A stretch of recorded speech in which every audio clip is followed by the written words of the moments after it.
If anxiety has ever made you freeze up or play well below your ability or just avoid performing completely, and then you thought, well, I must have been doing something wrong, I didn't practice enough, or maybe performing's just not for me, well, this video is for you because what's really happening isn't your fault, and there's a reason that it all feels so hard. I've blacked out while I'm performing. I've tried beta blockers, tried more kinds of therapy than most people even know exist. And before performing at Carnegie Hall, I did Noah Kageyama's Bulletproof Musician course, which really helped. This video is a little bit personal. Well, a lot personal. I'm sharing stuff that I'm a little afraid will make people judge me, but I'm doing it anyway because I want to prove that fear wrong and because I care about your music and your growth. There's hope. There's a path forward, and you don't have to figure it out all by yourself. I made a free 7-day guide to help you get started. I'll tell you more about that in a second. Just so you know, I'm still doing this anti-anxiety work. There's something going on in my life that's very distressing. It brings up a lot of anxiety. Every time I think about it, my shoulders clench up, my stomach grips. It's not a dramatic event, but it's affecting me. So I'm glad I've been researching these anti-anxiety tools because I'm using them. They're not magic, but they help, and they're well worth practicing. Performance anxiety has absolutely nothing to do with how skilled you are. Yuja Wang, who's one of the most accomplished pianists alive, once said, I was not nervous until I was on stage. Then I felt like I was in a completely different time and space. My fingers just played. And more recently, in a BBC Culture interview, she said, it's not like I'm less nervous now than I was, and I've been doing it for more than 20 years. If she's nervous, that should end the myth that performance anxiety disappears once you're good enough. Anxiety is a brain habit. It's not a weakness. And changing a habit is hard. Whether it's eating less sugar, getting more exercise, quitting smoking, thinking differently before performance, it takes time. If you've had trauma or tough early experiences, this journey can feel even harder. And I am in that category. I'm speaking from experience. It takes more work, but you can still make progress. I started really working seriously on my performance anxiety because I had won the competition to play in Carnegie Hall. And I thought, I've worked my whole life to get here. I'm not going to let fear make me miserable. This is when I found Noah Kageyama's course, and I worked on it for almost a year. It was super helpful. I'm in his learning lab now. It's an ongoing program, and I really like it. While I was putting this video together, I started making a list of my favorite tools, and I came up with over 40 things. And I felt kind of overwhelmed about what to include or how I could explain it. I didn't think I could fit all of it into one video that wasn't way too long and boring. So instead, I made a free download. It's like a journal, a tracker with like boxes you can check and stuff. It's called Start Here, Building Mental Skills for Performers. Oh, Zorro doesn't need help. He already is a good performer. It's organized into daily routines that you can follow, and it includes the tools that I come back to often. People really liked the last download that I made for my performance anxiety video, so I thought, okay, I'm going to do another one. So I'm going to link the performance anxiety video up there. So if you just want the freebie and then unsubscribe right after you get it, it's totally fine. No hard feelings. I'll put the link in the description. Performance anxiety isn't weakness. It's your brain trying to protect you. But not everybody performs with fear. Take Zorro, for example. He just plays. Now, to be fair, some animals do get anxious, but Zorro, nah, He's not worried. He doesn't care about getting it right. He's not trying to prove anything.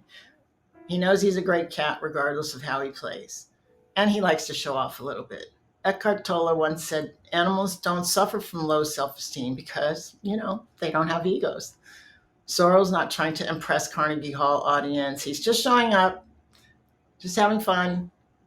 And honestly, that's what most of us really want, to show up, just be ourselves, and let the music come through. Here's what's actually happening when you have performance anxiety. Your amygdala, which is the fight or flight part of your brain, It kicks in when it senses a threat, and it's very sensitive to threats. Like a German Shepherd dog, it really wants to protect you, but it doesn't know the difference between physical danger and emotional pain, like being judged or rejected.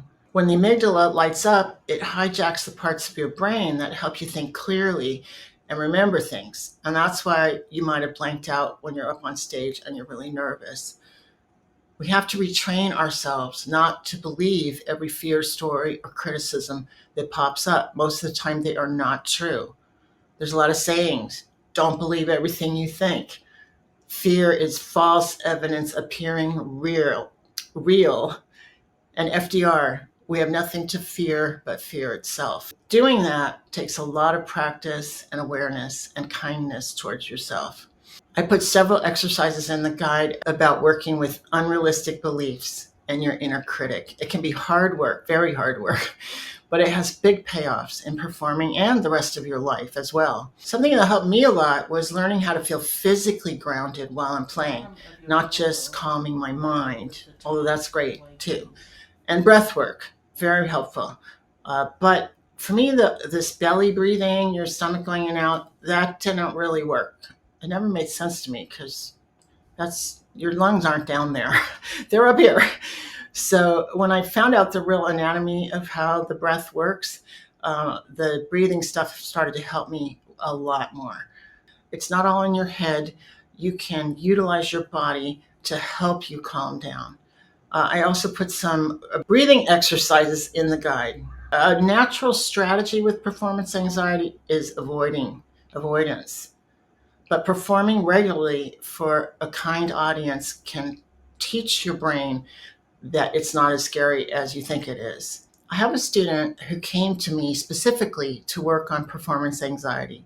She was a piano performance major at a very prestigious school, but she left before finishing her degree and hadn't played since then. She used to spiral into negativity and self criticism at every lesson. She's now come to all of our workshops and recitals, but she hasn't felt up to playing yet. And she's been working with the anxiety management exercises regularly that are in the free guide.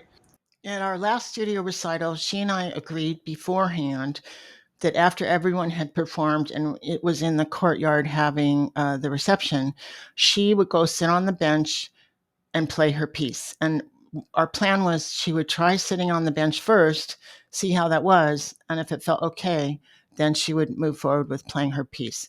So we could all hear her quietly in the background, but we weren't in the same room with her.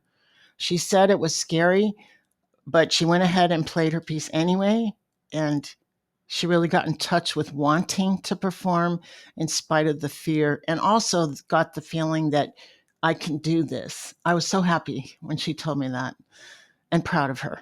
With practice, you can learn that you can feel nervous and still play beautifully. That's really progress.